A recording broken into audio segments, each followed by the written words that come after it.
Krishna Pristhaya Bhutale Srimate Bhaktivedanta Swami Niti Namine Namaste Saraswate Deve Gauravani Pracharine Nirvishesha Shunnavadi Paschata Deshatarine Srila Prabhupada Ki Jai. Hare Krishna. So how is everybody? It's a short visit. I just came on my way to France. Haribol. And just stopped for a short while. How many of you are coming to France tomorrow? To the retreat? Oh, Anuradha, you're coming to the retreat. Okay, very good. So, why so few of you? Okay, how many of you are not coming? Yeah.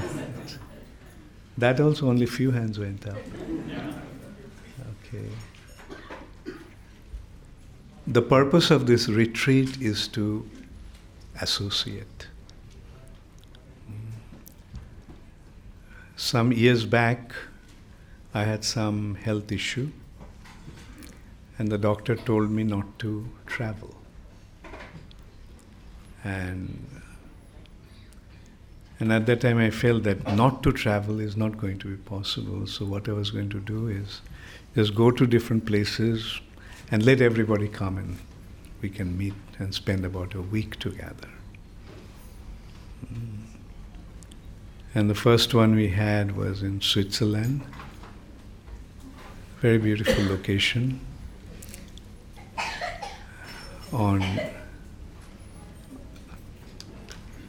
In the mountains, where all the roads ended.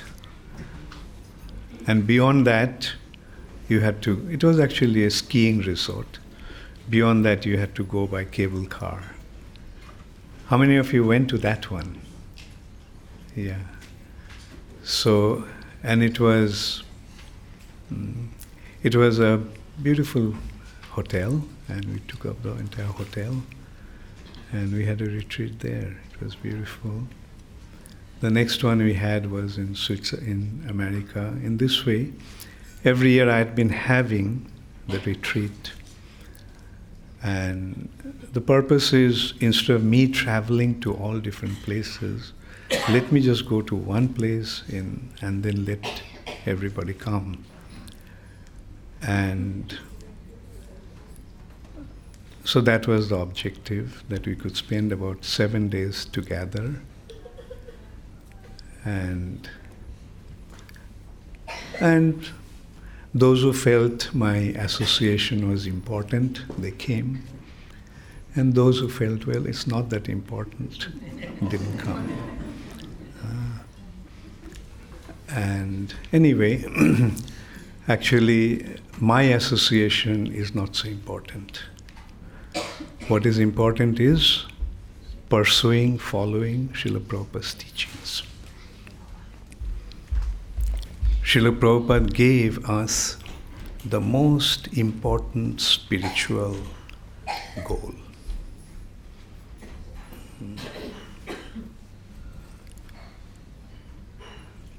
The Vedas give the understanding about the spiritual reality. Without the Vedas, there is no possibility of understanding about spiritual reality. There are various other scriptures, but those scriptures give some very basic understanding about the spiritual reality. There are certain scriptures, they speak about God, they speak about soul, but they give very basic understanding of the soul. Say, for example, they say, believe in God, He is there, but don't think about Him. Thinking about God is a blasphemy. You can't think about Him. There are some other scriptures, they say, well, God is the Father and we have a relationship. But that's about all. Who the Father is, what He looks like, what does He do, where He lives, No understanding. Therefore, when they paint God, they think since God is the oldest person, He's the primeval person who existed before anything existed, so He must be an old man. So He has flowing white beard and long white hair. No, that's not the understanding of God. Anyway, so they speak about God, but they do not have any understanding about God. But when we come to the Vedas, we get a very clear understanding of Him, who He is, what He looks like. And we get a very clear understanding. Adyang Purana Purusham Navajovanancha. Although He is the original personality who existed before anyone, who created everything, Adyang Purana Purusham, the original personality, Navajovanancha. He looks just like a boy who is transcending his adolescence into youth. Navajovanancha, budding youth. Why should God be old? Does anybody want to be old? Is the old age the best time of our life? What is the best time of our life? Youth, early youth. So that is how God looks like. He gave us His own form. And His form is eternally youthful. Like all kinds of extremely relevant informations are there in the Vedas. Where does He live? Goloko eva nivasati akhilatma bhuta. He resides in Golok Vrindavan, the topmost region of the spiritual sky, yet He is situated in everyone's heart.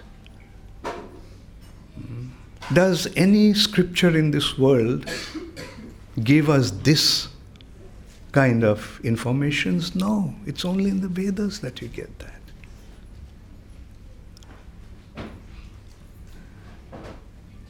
So, Vedas are the source of wisdom.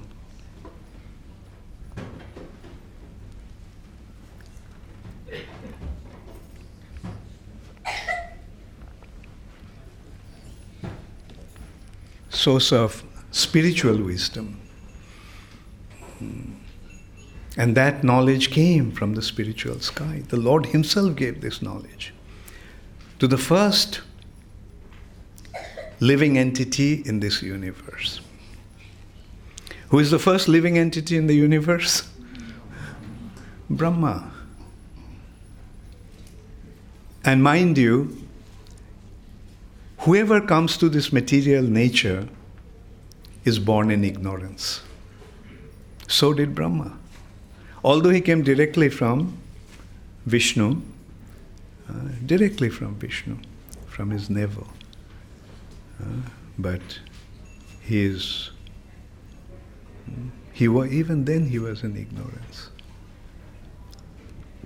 Don't we pray? Om Ajnana Timirandhasya.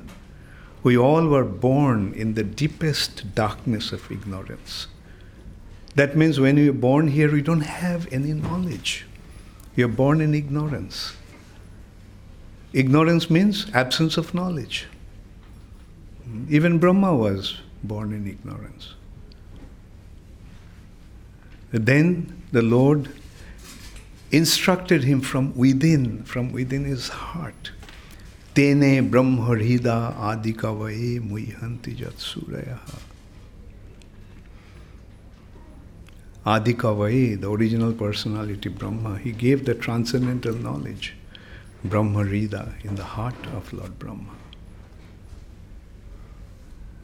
So that is how this knowledge descended from the spiritual world. A simple common sense consideration. That reality is beyond our sense perceptions, right? is beyond our sense perception. So something that is beyond our sense perception, how can we perceive that reality? How can we perceive that reality?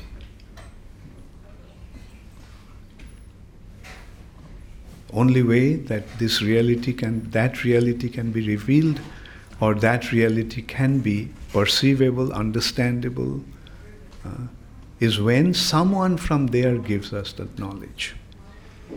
And that's what happened. Krishna himself gave the knowledge to Brahma. There is clear, very, very clear and precise understanding in this way. How did Brahma receive that knowledge? Brahma, he at first tried to understand the purpose of his existence and so forth by means of his external effort. He failed. Then he internalized himself, being inspired by the Lord. He projected his consciousness, which tends to flow outside, projected it internally. And when he did that, he heard a sound. And that sound is Omkar. Om. That is the original sound vibration, the original spiritual sound vibration. Therefore, when we chant some mantra, at the beginning we say Om.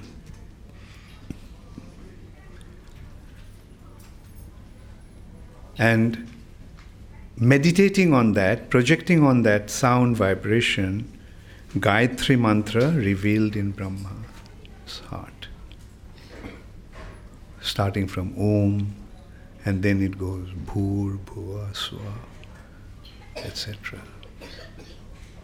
So Brahma, as he meditated on Gayatri, the transcendental knowledge was revealed to him.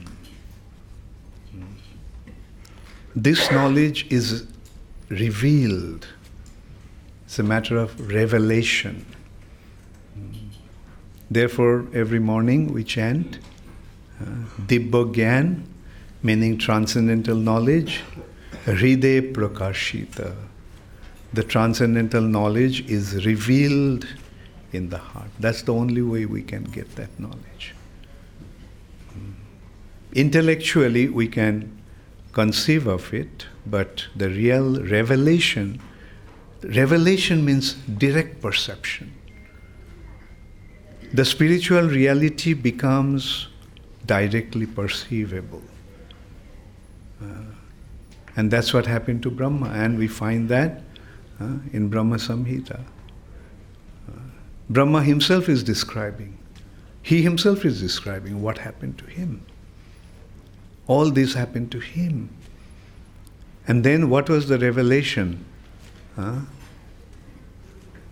Most of you know, Chintamani Prakara Sadmasu Kalpa Vriksha. Brahma is perceiving the spiritual reality. The spiritual reality, spiritual world is made of Chintamani, touchstone. Not touchstone, Chintamani. Touchstone is an English expression, but it doesn't really define it. Their understanding, touchstone is the stone, is the offshoot of Chintamani actually. Like perverted reflection of Chintamani in this material nature. You touch any metal, with that stone it turns into gold. But that Chintamani is something else. Chintamani. Prakara Sadmasu. Kalpa Vriksha.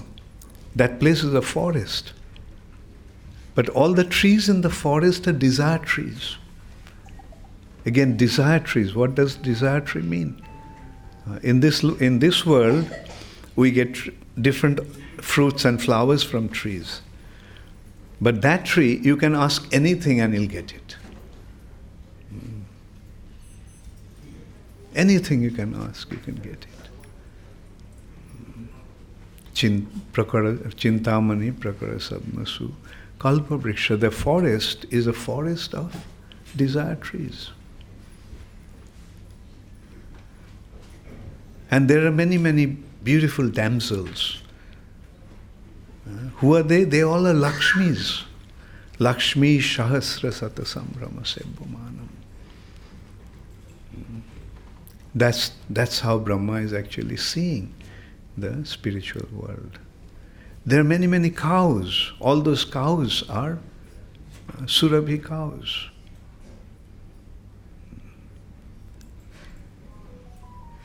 And there the Supreme Personality of Godhead. What's he doing? He's playing flute.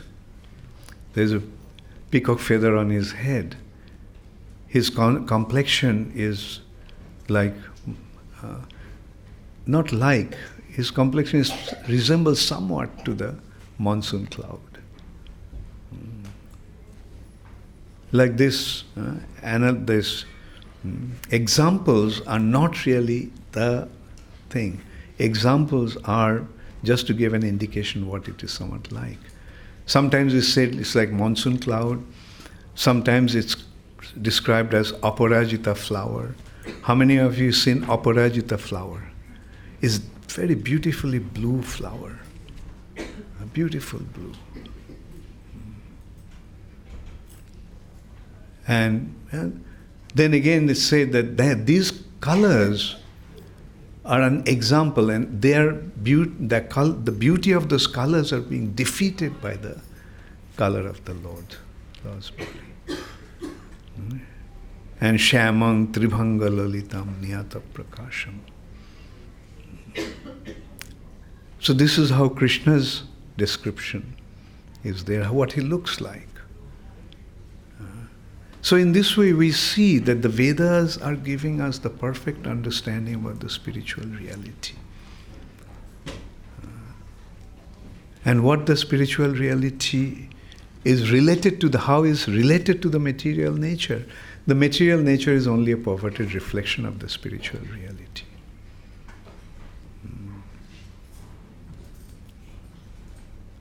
Whatever is here is there, but in its original substance. Here it's a reflection. Like whatever is there, whatever is here is there. Like for example, on a pool of water, we see a reflection of a tree. In that tree there are green leaves, there are red flowers and yellow fruits. The impression of the fruits, flowers and leaves are there, but they are not real. Meaning from that reflection, you can't get the fruit to subside your hunger. Can you get fruit and you can eat a fruit from the reflection? No. So that is the difference between the real and reflection. The real reality is in the spiritual world. And in this way it goes on and on and on, describing what the spiritual world is like. So Vedas are giving very detailed and profound understanding related to our needs, our desires, and our purpose. Like Vedas are saying, initially in the material nature, what does one want? In this material nature, everybody wants to be happy, isn't it? Is there anyone who doesn't want to be happy? Well, I'm serious. Everyone wants to be happy. What gives us happiness? What causes happiness? Fulfillment of desire. When your desires are fulfilled, you become happy. In the material nature, we develop different desires. And Vedas are saying, okay, fulfillment of desire is happiness. But you have to know how to fulfill your desires. There are two ways that you can achieve the object of your desire. Right way and wrong way. Right way will lead to happiness, but wrong way will lead to suffering. Like one may want to have money and he robs a bank. He thinks that with the money, by getting the money, he will be happy. And he robs the bank, but he ends up in the prison. He thought he will enjoy, but he became imprisoned. So Vedas are pointing out that don't try to fulfill your desire in the wrong way, but try to fulfill your desire in the right way. And the right way is they're giving the direction, how to fulfill your desire. Okay, you have desires. You want to be rich. Okay. Do these things and you'll be rich. You want to be a king. And material cravings are not really constant. Material nature is transient. Therefore, in Sanskrit it's called Jagat. Jagat means constantly moving. Here the time is moving. With time everyone is moving. Our mental activities are moving. Our desires are changing. Like, is anyone happy in his present situation? No. Everyone thinks the grass is greener on the other side of the fence. Everyone is thinking, today I'm not happy, but tomorrow I'll be. Like he becomes a king, but then he feels, oh, being a king is not good enough. I want to become a monarch. Monarch is not good enough. I want to become the ruler of the entire earth planet. That's not good enough. I want to become the ruler of the heavenly planet. The Vedas are saying, fine, keep on desiring. And there is a way to fulfill your desire until you come to the point of realizing that there is no enjoyment, there is no happiness in this material nature. Then begins the quest. Then what is this material nature? And that quest, these are all philosophical branches of the Vedas. This branch in the search or trying to find out what this world is like leads to realizing that this place is a place of suffering. And this body is a wonderful instrument to receive pain. Now consider, with a body which is meant to receive pain in a place of suffering, what can you get? Yes, happiness is there, but in reality, what is happiness? Cessation of suffering. When the suffering is reduced, then we call it enjoyment. And then gradually the Vedas are actually leading to us to a point, ultimately through different branches of philosophical persuasion, that beyond this material nature there is another reality. Okay, let's consider this one, how they come to that. There's a branch of philosophy called Sankhya. Sankhya means analytical study. And the analytical study is analyzing this material nature. There are 5 elements: solid, liquid, fire, air, and ether. Now beyond that, there are 3 subtle elements: mind, intelligence, and false ego. So this material nature is composed of these 8 elements. See, all these informations, actually, they are not, although they are making this philosophical analysis, but actually, originally, all this knowledge are coming from the higher source, from the Vedas. The philosophical pursuit is actually to understand the Vedic instructions. Like, do you all remember in Bhagavad Gita, Krishna is saying what this material nature is composed of? Bhumi, Rapo, Anala, Vayu, Khang, Mano, Buddhireva cha, Ahankara Ityang me, Bhinna Prakritir Ashtadha. Ashtadha, 8. With these 8 elements. Mind, intelligence, false ego. Before that. Earth, water, fire, air, ether. 5. Mind, intelligence, false ego. 3, 8. With these 8 elements, this material nature is composed of. But Sankhya is making a more elaborate search. These elements are there, and we have 5 senses: eyes, ear, nose, tongue, and touch. Now, different senses interact with different elements. For example, ear interacts with ether, sound is produced.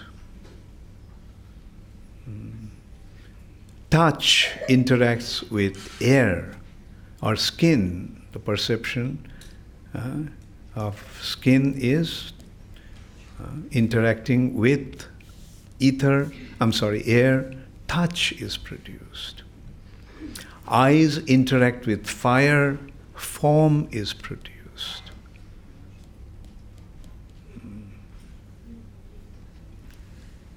Then tongue interacts with water, taste is generated. The nose interacts with earth, smell is generated. So due to the interaction between the senses and the elements of the material nature, different sense perceptions develop. Sound, touch, form, taste, and smell. Then they consider there are 5 working senses. Those 5 working senses are hands, speech, anus, belly, and genitals. So in this way, 5 elements, 5 senses, 5 objects of the senses, 5 working senses, 20, and then mind, intelligence, false ego, 23. Then they consider the Mahatattva, the basic ingredient for entire creation. So with this 24 consideration, they analyze the entire material nature. But then they consider that these are the objective reality. They're objects. But the objects cannot exist without the subject. Objects cannot exist without the subject. Everything is existing because I am here. If I was not here, will I be able to perceive it? No. Will it exist for me? Now, the consideration is that all these are being perceived or experienced by living entities. Now, if nobody is here, will these exist? No. So the 25th consideration is I, the subject. And then the 26th consideration, according to the philosophy, is the source of all I's or Atma is the Supreme Personality of Godhead. So in this way, they're transcending the material nature, coming to the spiritual reality, recognizing the existence of the soul being spiritual, and the Supreme Personality of Godhead, who is the source of everything. So this is how they are transcending the material nature and entering into the spiritual reality.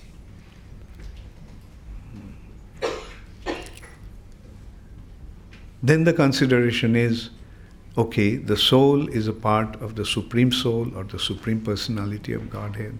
Now, how can the soul become connected to the Supreme Lord? And that is taken to the platform of yoga, the way to become connected to the Lord. There are different stages of yoga, known as Ashtanga Yoga, 8 different stages: external purification, internal purification, becoming situated properly in the body, then controlling the breathing, withdrawing the senses from the objects of the senses, meditating internally on the Supreme Personality of Godhead.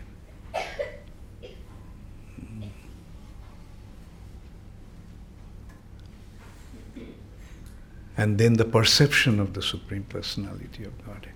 The thing is, nowadays it become a fashion, yoga, meditation. They don't realize to meditate, one has to completely withdraw from this material world. Krishna is mentioning that point in Bhagavad Gita. Sarvendriyani sanjamya ja aste manasa smaran indriyarthang and mitthacharasa uchyate. Indriyarthang vimuratma mitthacharasa uchyate. That is, he is saying, Sarvendriyani sanjamya, that withdrawing his senses. Of course, he is also pointing out, withdrawing the senses. But in his mind, he is dwelling on the objects of the senses.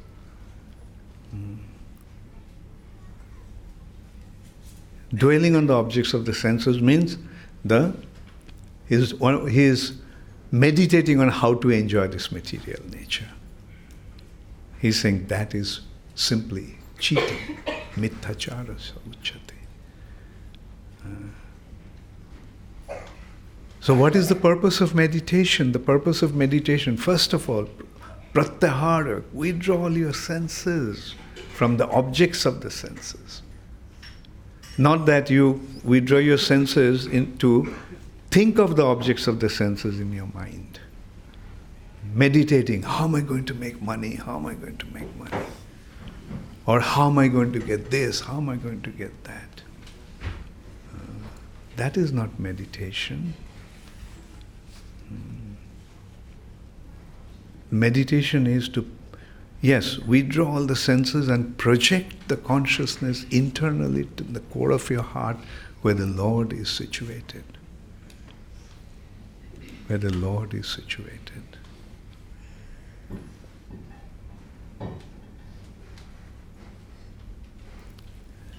And then the perception of the Lord. That is the perfection of yoga called samadhi. Now when one perceives the Lord, then in relation to the Lord, he sees himself as a insignificant, tiny, little entity. And that automatically leads him to surrender unto the Lord. And that takes him beyond the platform of perfection of yoga. And when one surrenders unto the Lord, then automatically a loving exchange begins. A devotee surrenders himself to the Lord, and the Lord picks him up in his loving embrace. And that is how it is finally coming to the point of devotional service.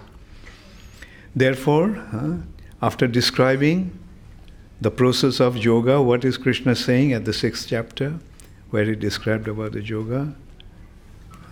Yoginam api sarvesham madgatena antaratmanaha shraddhavan bhajate jomam same yukta tamo mataha. Among all the yogis, yoginam api sarvesham madgatena antaratmanaha, whose mind has become totally absorbed in my thoughts. Madgatena antaratmana. And Shraddhavan bhajate jo mam. With faith and respect, he is rendering devotional service unto me. He is most intimately connected to me. The purpose of yoga is to be connected to the Lord. And what causes the most intimate connection? When one is engaged in loving devotional service with Him. Now this is the gradual elevation of understanding leading to the ultimate point in the Vedas, devotional service. Now Sri Chaitanya Mahaprabhu gave that directly to us. You see, previous to Chaitanya Mahaprabhu, one had to gradually elevate himself to that point. Like Karmakanda section of the Vedas, Jnanakanda section of the Vedas, and then finally come to the point of devotional service. Like all these four branches of philosophy, Nyaya, Vaisheshika, Sankhya and Yoga fall in the Jnanakanda section. Karmakanda section is one branch of philosophy which is known as Karma Mimamsa or Purva Mimamsa, preliminary conclusion. Then there are these four branches of philosophy leading to the point of perception of the Lord in the heart by achieving the perfection of yoga. But then from that point it leads to the sixth branch of philosophy, which is known as Uttar Mimamsa, final conclusion. The final conclusion is Vedanta Sutra. And Vedanta Sutra has been explained by Vasudev himself in the form of Srimad Bhagavatam, the natural commentary of the Vedanta Sutra. So, what is the ultimate achievement through the spiritual pursuit has been rewarded by Sri Chaitanya Mahaprabhu, irrespective of our eligibility and qualification. That is the mercy of Sri Chaitanya Mahaprabhu. He gave it directly to us. That's why Sri Chaitanya Mahaprabhu has been identified as the most munificent personality, most munificent, most magnanimous. What he gave, Krishna never gave that before. Anarpita charing chirat, korunaya avatirna kalu. Anarpita, what he had never given before. Charing chirat. Korunaya, very mercifully, he came to this age of Kali to bestow that. And what is that? Sabhakti Sriyam. Unnata Ujjala Rasa Sabhakti Sriyam. His own devotion, Swa Bhakti, own devotion, in the most exalted and is the most brilliant mellow. Loving exchange, loving relationship, in the mellow of that is most exalted and most brilliant. Most exalted, there are 5 mellows. Neutrality, servitorship, friendship, parental, conjugal. Out of these 5, which one is the most exalted? Conjugal. Conjugal relationship has 2 aspects. Loving relationship between husband and wife, and loving relationship between a lover and a beloved. So out of these 2 relationships, which one is more exciting? Anyway, I don't have to tell you. So that's what is called the Ujjvala, brilliant. Unnata Ujjvala Rasam. The loving relationship between Krishna and the gopis. That is the Ujjvala Rasa. The loving relationship between Krishna and the gopis in Vrindavan.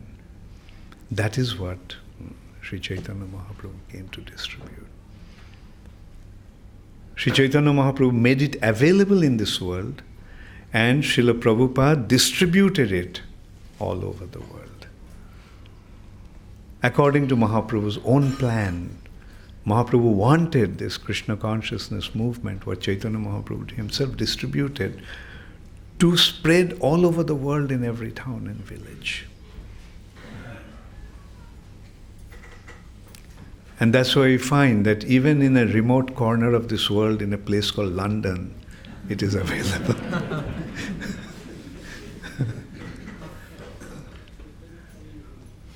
I meant it when I said a remote corner.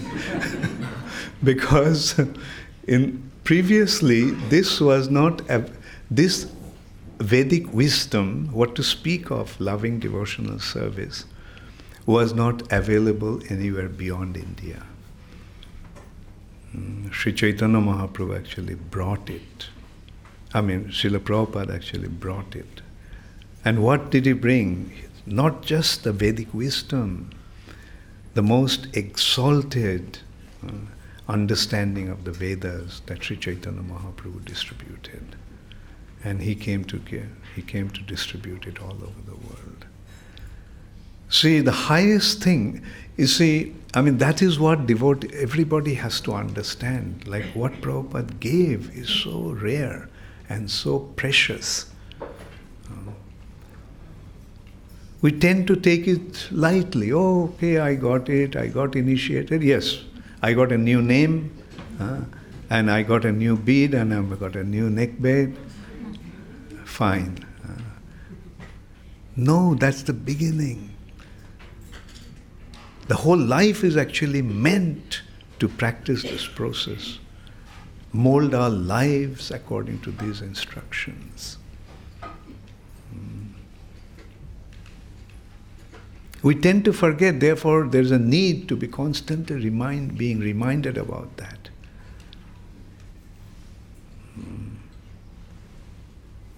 Just what you got, take full advantage of it.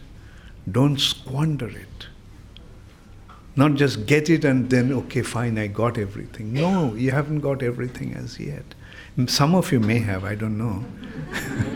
But the thing is, it needs to be practiced in a proper way. And the proper way means starting from hearing and chanting. Hearing and chanting. So we have to hear the informations. Reading also is hearing. So read Prabhupada's books. Associate with the devotees who have the right understanding and listen to them. This is what is going to help us to make advancement in our spiritual life.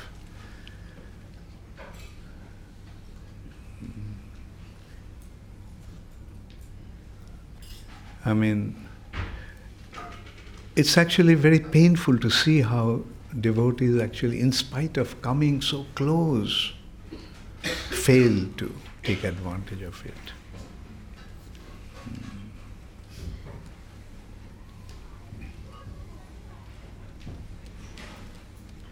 Anyway, that's my earnest request. Please try to appreciate what Srila Prabhupada gave and take full advantage of it. That is the purpose of being involved in ISKCON.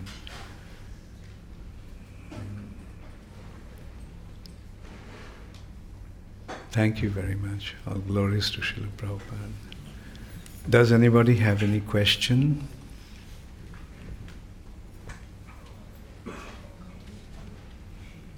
Take the mic.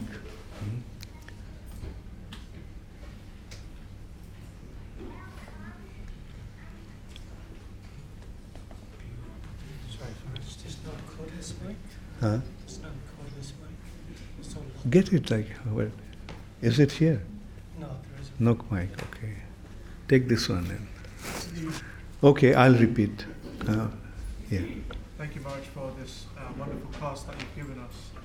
I was hoping you could elaborate on this gift that Srila Prabhupada has given us, how we can understand it, how can we get a glimpse of what it actually is that we've been given. Very good question. Yeah.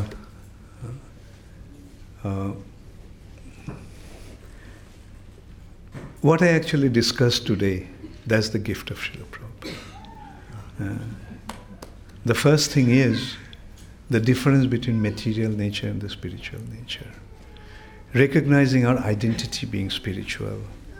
Recognizing the goal of our life is spiritual.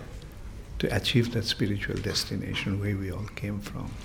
And the way to go back there is by developing our loving relationship with Krishna. And how do we do that?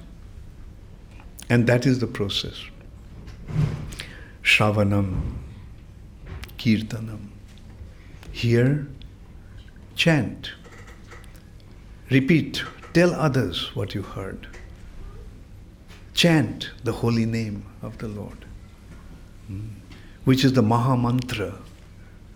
Okay, here is also another consideration. See, Vedas are so precise, so accurate and so profound. Sound. There are various types of sound. Meaningless sound. Sound. Does it have any meaning? Microphone. Sound. Does it convey some meaning? Right? Room. Chandelier.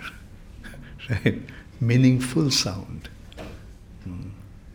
And then there are sounds that come from the other reality, spiritual world. And that sound is called mantra.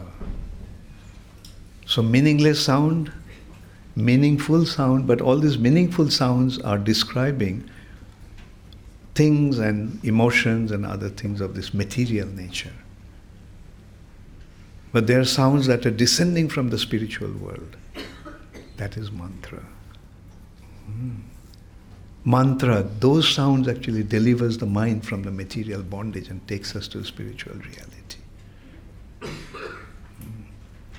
And Chaitanya Mahaprabhu has given us the Maha Mantra, the greatest of all the mantras. And by chanting that mantra, we become elevated to the topmost region of the spiritual world. Golok Vrindavan. Because this sound is coming from Golok Vrindavan. Sound signifies something. This Hare Krishna Mahamantra is signifying Radha Krishna, who are in Golok Vrindavan. So you see, Prabhupada gave us the Hare Krishna Mahamantra. So chanting the mantra, we get an opportunity to become elevated to that region. Therefore, chanting is so important. Then becoming active in different spiritual activities, remembrance, rendering service to the Lord, developing our loving relationship with Him. So these are... and another way to look at it is Shraddha Ratir Bhaktir Anukramishati. First is faith. Then attachment to the process of devotional service. Then we develop loving devotion to the Lord. And in this way, gradually, it kind of takes us to a higher and higher platform, starting from Shraddha, Ado Shraddha. So this is the practice. And as Prabhupada said, 16 rounds, follow the 4 regulative principles, become involved in various activities, spiritual activities in the temple, associate with the devotees, preach. These are the activities that we are actually meant to practice. So initially it is devotional service in practice, sadhana bhakti. And then it will take us to loving devotional service. This practice will achieve its perfection by developing the loving relationship with Krishna, prema. Right? And if you go further, I will say, while you're practicing, try to develop your attachment to Krishna. And while you're trying to develop your attachment to Krishna, develop your detachment to material nature. It will happen automatically. Attachment to Krishna will automatically lead to detachment to material nature. Bhakti parishanubhava viraktir annatra cha. As you develop your devotion to Krishna, you become disgusted with this material nature. Virakta. Virakta means disgusted. Like King Kulashekar is saying. He was a king, so he must have been subjected to all kinds of sense gratification. He said, ever since my mind has been Jadavadhi mamacheta Krishna padara vinde. Ever since I have become attached to the lotus feet of Krishna, the thoughts of material enjoyment, sense gratification, makes my lips curl in disgust and I spit on those thoughts. So that's what happens. When we develop a loving relationship with Krishna, that attachment on that experience is so beautiful, so satisfying, so joyous, that we think, why I was wasting my time in all those activities. Isn't it? Okay, then further thing is, be prepared. We are actually trying to go there. Therefore, be prepared to go there. When the call comes, be ready to go there. That means when the time comes, don't think back. Just move forward. And mind you, death can come at any time. So be prepared. What shall I do if death comes now? Am I think about this or that? No. Just say goodbye to everything. Move forward. So these are the signs of spiritual advancement. Or these are the goals of practicing spiritual life.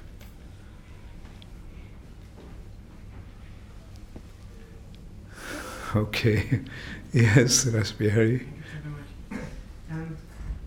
You're saying we're very fortunate that Srila Prabhupada has given this, and when I think about the probability of the situation, I could have been born in any yuga. Like, to go back to Vaikuntha is hard enough, but to go to Vrindavan is almost impossible. You have to follow the residents of Vrindavan. But Lord Chaitanya and Prabhupada has given that to us. So it's wonderful. You're following the most wonderful personality of Vrindavan, Srimati Radharani. So don't worry about that. So it's like 1 in trillions upon trillions upon trillions. So I almost find it bewildering because it's almost impossible to be in such a fortunate position. I feel like I've won the lottery without even playing it. And it's like I have this. Well, what did I do to deserve it? Like, is it really believable? Just because it's so improbable. Yeah. Yeah, like that is the gift of Sri Chaitanya Mahaprabhu. And we should remain eternally thankful to Srila Prabhupada that he handed that gift to us. It's impossible. Yes, it's impossible. You know how impossible it is? It's impossible or rare even for Lord Brahma.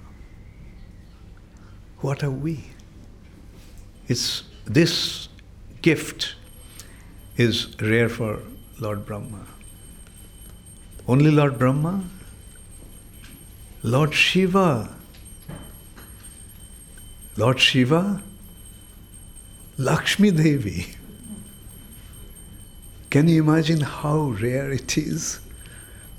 Sounds quite, but Lakshmi Devi rare? How can it be possible? Yes, Lakshmi Devi told Narayan, I want to I want to see your Vrindavan pastimes, Rasa Leela. Lakshmi said, Narayan said, if you want to go to Vrindavan, then you have to submit yourself to one of the residents of Vrindavan, one of the gopis of Vrindavan. Lakshmi said, I am Lakshmi, your eternal consort. How can I ever be subservient to anyone else? Then Narayan said, then forget about going to Vrindavan. Then Lakshmi started to perform a severe austerity. So Krishna came and asked, Lakshmi, what's the matter? We are performing this austerity. Lakshmi said that I want to go to Vrindavan. So Krishna then placed her on his chest and carried her. And that is Srivatsa mark on Krishna's chest.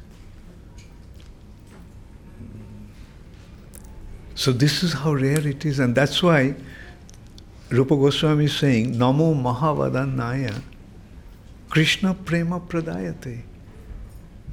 The personality who is distributing something that is rare for even Lord Brahma or Lord Shiva, and he is doing it without any discrimination. He's just distributing it without any consideration of eligibility. So who this personality can be other than Krishna himself? And there also a consideration. Even Krishna doesn't give that. It's a very special situation of Krishna in the mood of Srimati Radharani. In his own identity, Krishna wouldn't give this. Forget it. No way. But when Krishna comes, assume in the mood of Srimati Radharani, Radharani is mood, give it out to everybody. Let everyone get it. And that's why it has become Mahaprabhu is doing what he is doing. In that respect, there is a very nice analogy. You see, a poor man, a beggar, cannot think of becoming a millionaire. It's impossible for him to become a millionaire. But if a millionaire gives him millions, then he can become a millionaire, isn't it? If a very mercifully a kind person who is billionaire, he can take a few millions, then a beggar can become a millionaire. Now, for example, the king may announce that open my treasury and let everybody come and take whatever they want to take. Right? But a king generally doesn't do that. But if a king wants to do something, no one can stop him. But king generally doesn't do that. But if he becomes mad, then in his intense lunacy, he can act in such a way. Right? And that's what happened to Krishna. When he assumed the mood of Srimati Radharani, he became mad. Mad in Krishna Prem. And that's why he's acting in such a way. And let us, the beggars, go and take the treasure as much as we can. Thank you. Hare Krishna. You want to go ahead? Yeah. Two questions. One is you mentioned from Brahma, the first word was Om. From Brahma's, Krishna's navel, Vishnu's navel, Brahma came. And Om was the first word and it's the spiritual word. In Mahamantra there is no Om. And I just wanted to understand. The Mahamantra itself is Om. You see, Om is the transcendental sound vibration. So that transcendental sound vibration is actually the sound of Krishna's flute. And what is Krishna's flute saying? Krishna's flute is saying, Radhe, Radhe, Radhe, Radhe, where are you? Right? Please come, I'm waiting for you. So this Krishna's flute is singing Radha Krishna or Hare Krishna. So that is why the ultimate perfection of the spiritual sound vibration is in Hare Krishna Mahamantra. Okay? Second question. Okay. Second question is that we learn progressively in whatever, second standard, then you go third standard, then the knowledge of third standard becomes more adept, and then you move to the next level, and then when the highest knowledge is given very quickly, maybe it's not digestible, maybe it's not assimilating, because it is the highest. Until you grow into a certain level, even to assimilate that is, so how is that? Yeah. So keep chanting and you will grow. Okay? Yes, at the beginning we don't really know what this Hare Krishna Mahamantra is. But as we keep on chanting, then, the revelation, it reveals within. Like, it happens. As you make spiritual progress, it will happen. We may start from the scratch, but as you keep on chanting, practicing the process, things will reveal within the heart by Krishna's mercy, by Prabhupada's mercy. So is it fair to give the philosophy, such a high philosophy of, the loving exchange of Lord with the devotees? Did I make a mistake by giving it today?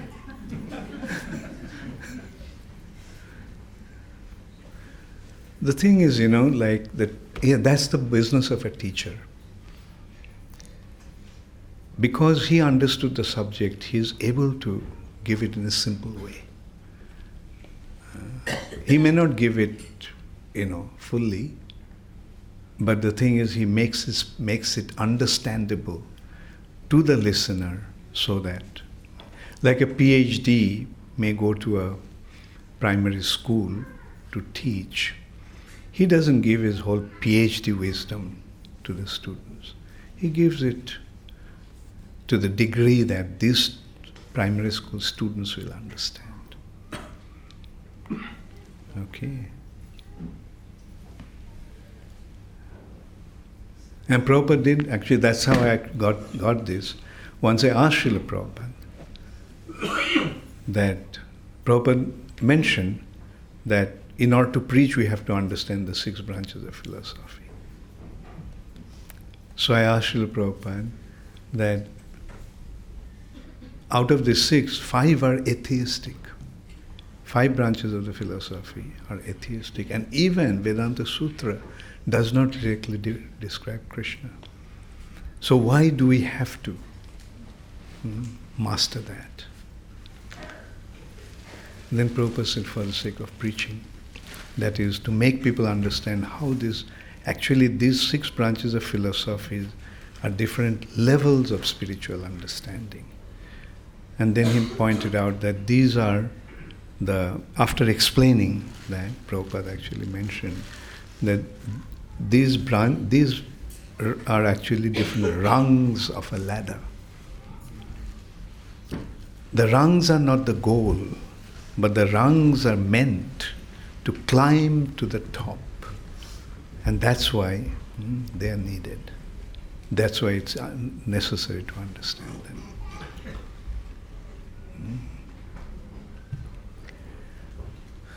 Okay. Okay, so... Oh. Why only 16 rounds? Huh? So why do you only chant 16 rounds, not any other? Why do we chant only 16 rounds? Yeah. Because that's at least the bare minimum we should do. Right? Prabhupada said, 16 rounds, no less than that. But 16 rounds is not the goal. You know what the goal is? 24 hours a day. Right? We are starting from that, but the goal is to chant 24 hours a day. Chant means, either you chant or speak about Krishna or hear about Krishna. So that is how. Become completely absorbed in Krishna consciousness. How many rounds you are chanting? How many? That's very good. I was not chanting even that when I was of your age. Thank you. Hare Krishna. So, you can have a little kirtan.